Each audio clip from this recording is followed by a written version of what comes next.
श्रीमद् भगवत गीता। पहला अध्याय अर्जुन विषाद योग। श्लोक प्रथम।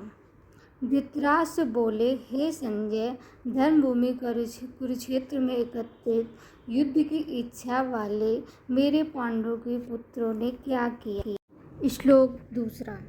संजय बोले, उस समय राजा दुर्योधन ने व्यूह रचना युक्त पांडवों की सेना को देखकर और द्रोणाचार्य के पास जाकर यह वचन कहा।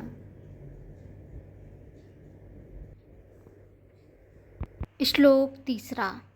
हे आचार्य, आपके बुद्धिमान शिष्य द्रुपद पुत्र धृष्टद्युम्न के द्वारा व्यूहाकार खड़ी की हुई पांडु पुत्रों की इस बड़ी भारी सेना को देखिए। श्लोक 4, 5, 6।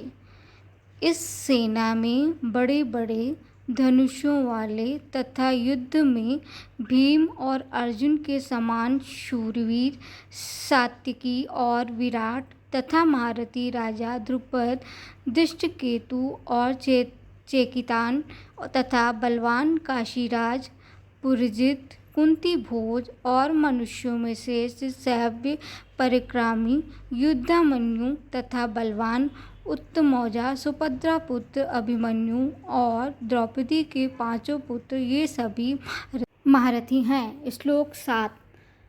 हे ब्राह्मण श्रेष्ठ, अपने पक्ष में भी जो प्रधान है उनको आप समझ लीजिए। आपकी जानकारी के लिए मेरी सेना के जो सेनापति हैं उनको बतलाता हूँ। श्लोक 8। आप द्रोणाचार्य और पितामह भीष्म तथा कर्ण और संग्राम विजयी कृपाचार्य तथा वैसे ही अश्वत्थामा, विकर्ण और सोमदत्त का पुत्र भूरिश्रवा। श्लोक 9। और भी मेरे लिए जीवन की आशा त्याग देने वाले बहुत से शूरवीर, अनेक प्रकार के अस्त्रों शस्त्रों से सुसज्जित और सब के सब युद्ध में चतुर हैं। श्लोक 10।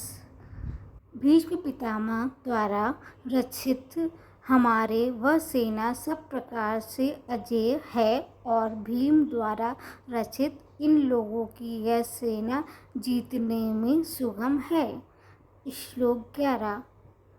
इसलिए सब मोर्चे पर अपनी अपनी जगह स्थित रहते हुए आप लोग सभी निसंदेह भीष्म पितामह की ही सब ओर से रक्षा करें। श्लोक 12। कौरवों में वृद्ध बड़े प्रतापी पितामह भीष्म ने उस दुर्योधन के हृदय में हर्ष उत्पन्न करते हुए उच्च स्वर से सिंह की दहाड़ के समान गरज कर शंख बजाया। श्लोक 13। इसके पश्चात शंख और नगारे तथा ढोल, मृदंग और नरसिंगे आदि बाजे एक साथ ही बज उठे। उनका वह शब्द बड़ा भयंकर हुआ। श्लोक 14। इसके अनंतर सफ़ेद घोड़ों से युक्त उत्तम रथ में बैठे हुए श्री कृष्ण महाराज और अर्जुन ने भी अलौकिक शंख बजाए। श्लोक 15। श्री कृष्ण महाराज ने पांचजन्य नामक, अर्जुन ने देवदत्त नामक और भयानक कर्म वाले भीमसेन ने पौंड नामक महाशंख बजाया। श्लोक 16। कुंती पुत्र राजा युधिष्ठिर ने अनंत विजय नामक और नकुल तथा सहदेव ने सुघोष और मणि पुष्पक नामक शंख बजाए। श्लोक 17, 18। श्रेष्ठ धनुष वाले काशीराज और महारथी शिखंडी और धृष्टद्युम्न तथा राजा विराट और अजेय सात्यकी राजा द्रुपद और द्रौपदी के 5 पुत्र और बड़ी भुजा वाले सुभद्रा पुत्र अभिमन्यु, इन सभी ने हे राजन सब ओर से अलग अलग शंख बजाए। श्लोक 19। और उस भयानक शब्द ने आकाश और पृथ्वी को भी गुजारते हुए धृतराष्ट्र के अर्थात आपके पक्ष वालों के हृदय वितीर्ण कर दिए। श्लोक 20-21। हे राजन, इसके बाद कपिध्वज अर्जुन ने मोर्चा बांधकर डटे हुए धृतराष्ट्र संबंधियों को देखकर उस शस्त्र चलाने की तैयारी के समय धनुष उठाकर ऋषिकेश श्री कृष्ण महाराज से यह वचन कहा, हे अच्युत, मेरे रथ को दोनों सेनाओं के बीच में खड़ा कीजिए। श्लोक 22। और जब तक कि मैं युद्ध क्षेत्र में डटे हुए युद्ध के अभिलाषी इन विपक्षी योद्धाओं को भली प्रकार से देख न लूं कि इस युद्ध रूपी व्यापार में मुझे किन किन के साथ युद्ध करना योग्य है, तब तक उसे खड़ा रखिए। श्लोक 23। दुर्बुद्धि दुर्योधन का युद्ध में हित चाहने वाले जो ये राजा लोग इस सेना में आए हैं, युद्ध करने वालों को मैं देखूंगा। श्लोक 24-25। संजय बोले, हे धृतराष्ट्र, अर्जुन द्वारा इस प्रकार कहे हुए महाराज श्री कृष्णचंद्र ने दोनों सेनाओं के बीच में भीष्म और द्रोणाचार्य के सामने तथा संपूर्ण राजाओं के सामने उत्तम रथ को खड़ा करके इस प्रकार कहा कि हे पार्थ, युद्ध के लिए जुटे हुए इन कौरवों को देखें। श्लोक 26-27। इसके बाद पृथापुत्र अर्जुन ने उन दोनों सेनाओं में स्थित ताऊ चाचों को, दादों और परदादों को, गुरुओं को, मामाओं को, भाइयों को, पुत्रों को, पौत्रों को तथा मित्रों को, ससुरों को और सुहृदों को भी देखा। उस उपस्थित संपूर्ण बंधुओं को देखकर वे कुंती पुत्र अर्जुन अत्यंत करुणा से युक्त होकर शोक करते हुए यह वचन बोले। श्लोक 28-29। अर्जुन बोले, हे श्री कृष्ण, युद्ध क्षेत्र में डटे हुए युद्ध के अभिलाषी इस स्वजन समुदाय को देखकर मेरे अंग शिथिल हुए जा रहे हैं और मुख सूखा जा रहा है तथा मेरे शरीर में कंप और रोमांच हो रहा है। श्लोक 30। हाथ से गांडीव धनुष गिर रहा है और त्वचा भी बहुत जल रही है तथा मेरा मन भ्रमित हो रहा है, इसलिए मैं खड़ा रहने को भी समर्थ नहीं हूँ। श्लोक 31।